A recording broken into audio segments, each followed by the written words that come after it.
Last one. Over 2 years of filming. This is our very last interview for the documentary. This has been, would you guys say, one of the more enjoyable things in your sports?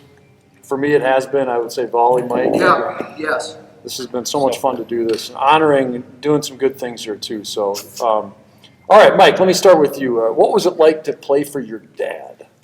Playing for my dad, it was overall pretty enjoyable. There was some challenges. I remember one practice, we were doing some drill where it was 5-on-5-on-5, and if you lost, you had to go over to the side and do the weighted jump ropes for 2 minutes straight and then go back on and play again. And there was one team that just kept beating the rest of us, and we were doing this for maybe like an hour. So I got pretty mad, and one time I just grabbed a rebound and threw it as hard as I could. So that's just. But I caught it for you. Yeah. And the whole team was like, "How did he catch that?" So that's just one example of whatever. But overall, it was pretty enjoyable. I wouldn't really change a thing.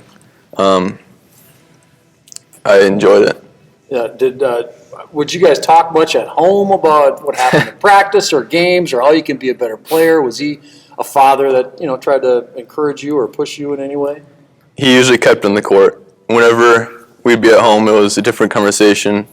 One time, even another example of me being kind of mad at him, we lost to Cooper, and it was 10 degrees outside, and I walked home. I didn't want to be in the car with him on the way home.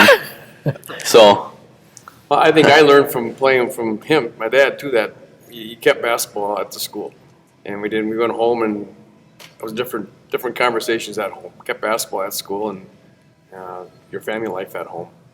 I felt they had enough of me anyhow at practice and in class too. So, and this was their team, wasn't my team. Yeah, you coach their team. That's always Yeah. right. Is that kind of That's true? right. That's how coaches need to look Yep. at it. This is your And team. your dad and I coach- felt the same way about right, that.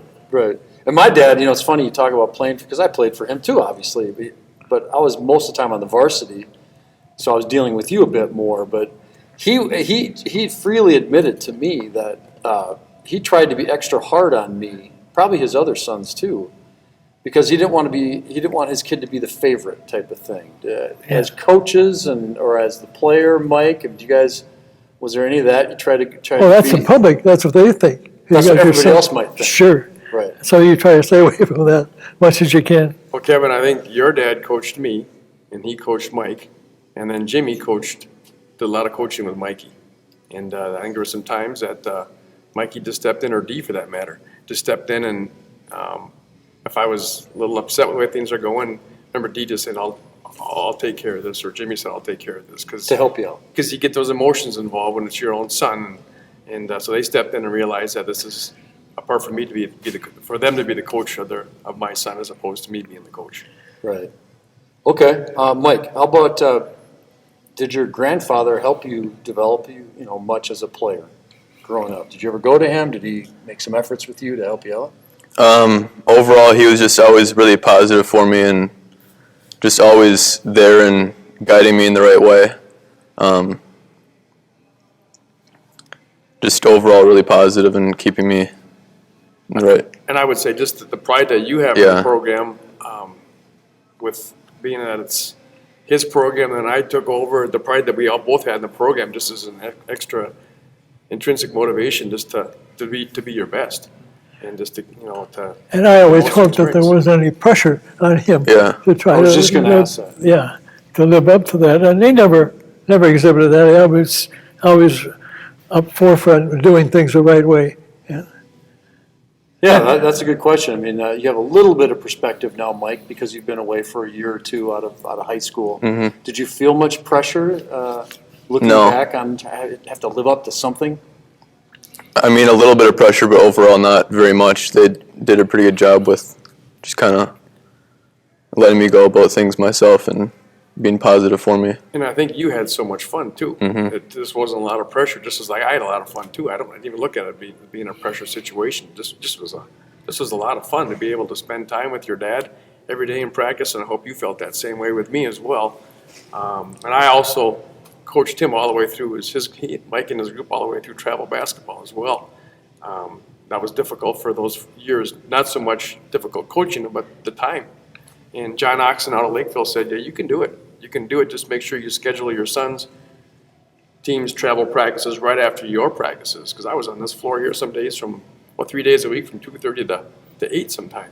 My practice and then his practice right after that. So, but that's time that we got to spend together that a lot of parents don't have with their sons once they reach high school age. You're very fortunate, and our philosophy all the way through with our whole program was right fun.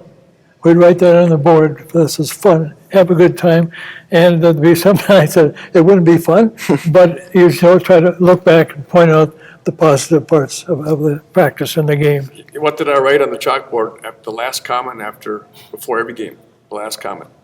Remember what it was? Have fun. Have fun. That's the same thing he did all the time too. Before the game, the last comment, his general comments was, go out and have fun. That's what it's all about, is having fun. Mike, just give me some thoughts on playing for a storied program like Jefferson.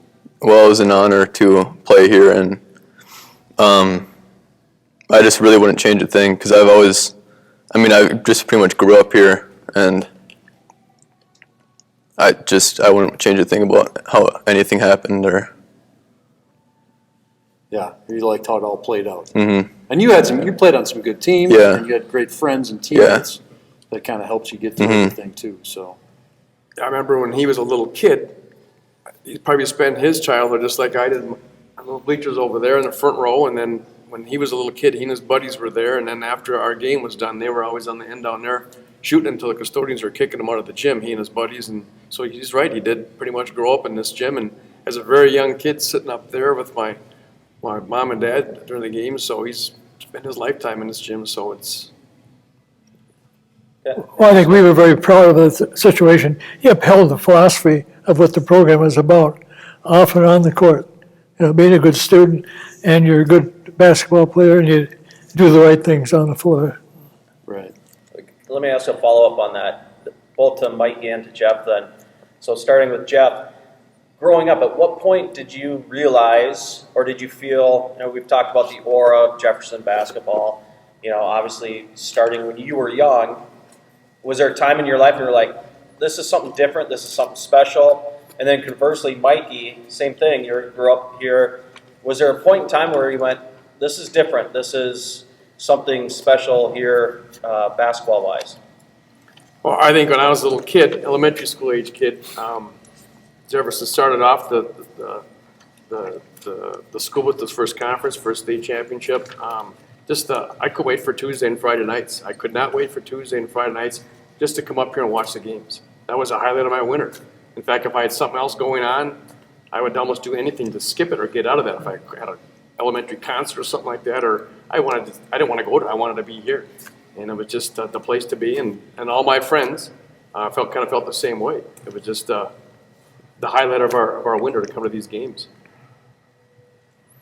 And I think over the years, we've been blessed to have people that feel the same way that Jeff was talking about. They wanted to be part of the program, and they worked hard to make the grade and uphold the status of what was going on. How about you, Mikey? I'm kind of the same way as him. I always really look forward to the game nights, Tuesday and Friday, watching up there, over there with my buddies. Those were always just great times.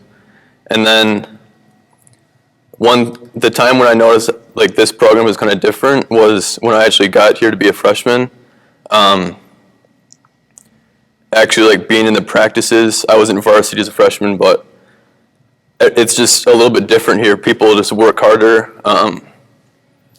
It was just much more of a grind than I've ever had before.